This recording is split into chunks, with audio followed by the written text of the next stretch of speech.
Alrighty guys, welcome back to your 7th C++ tutorial, and in this tutorial, as promised, I'm going to be going over basic C++ arithmetic. Now, I don't know, I think it was like 2 tutorials ago, I gave you guys a variable and I showed you guys that instead of just setting it equal to a plain old value like this, you can use basic arithmetic like 4 plus 6. And then when you go ahead and you print it out x or anything like that, it actually calculated the value and printed out the answer. So go ahead and run this and you see that x now equals 10, 4 plus 6. So aside from addition, I want to show you guys all the arithmetic operators that you can use, and they're a little bit different than you might expect. So let's start with the easy ones first. The first one is subtraction, and of course, like 8 minus 4, this would be valid. If we go ahead and build this, we saw that the answer would be 4. So addition, subtraction, easy enough.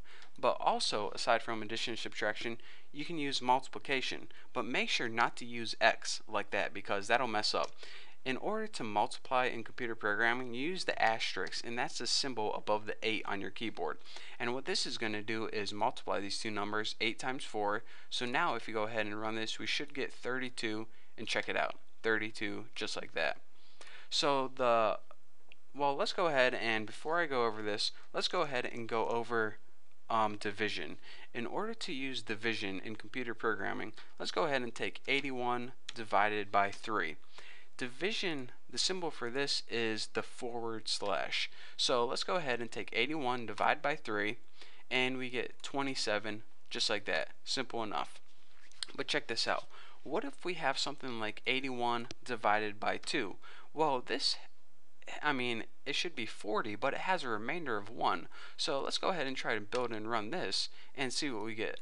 Well, it just says 40, and that's not entirely right, because it should have a remainder of 1 with it. So we're saying, alright, we're working with integers right here, and we don't know any other data types, so how can we get that remainder? Well, whenever we want to use the remainder, we need to use something called the modulus operator, and that is the percent sign like this. What this is going to do is it's going to give you the remainder of the answer. It's not going to say 40 remainder 1, it's just going to give you that 1. So let's go ahead and build and run this, and you can see that whenever we do 81 modulus 2, it's going to give us the remainder, which is 1. So let me show you guys a better example, maybe 24 modulus 7. Well, we know that 24 divided by 7 is 3 with a remainder of 3. So let's go ahead and build this, and again, it doesn't say 3 remainder 3. It just says the remainder, which is 3. Simple enough. So now that we know all the arithmetic operators, I can begin teaching guys about order of precedence. Now, aside from just, one number arithmetic operator, another number, you can have complex calculations like 6 times 4 plus 8 times 4 plus 9 divided by 20.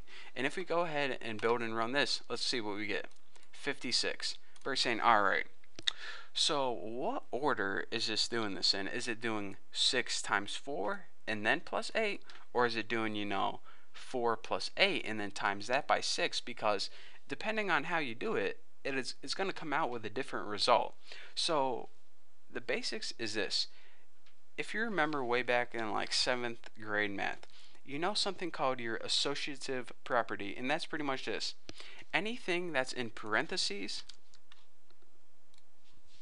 gets done first. If you don't have any parentheses, it goes like this. It does all the multiplication and division, which would be this, this, and this. It's going to do that first, and then it's going to do your addition and subtraction. If you don't have, if you just have like 4 plus 8 plus 7, you're saying, alright, then is it going to do 8 plus 7 first or 4 plus 8 first? It really doesn't matter. It comes out the same either way. The only time you have varying answers is when you have like 4 plus 3 times 7. For example, if you did 4 plus 3, it would be 7 times 7 would be 49. But whenever we run this, whoa, easy box, we get 25. Why is that? Because it uses the associative property.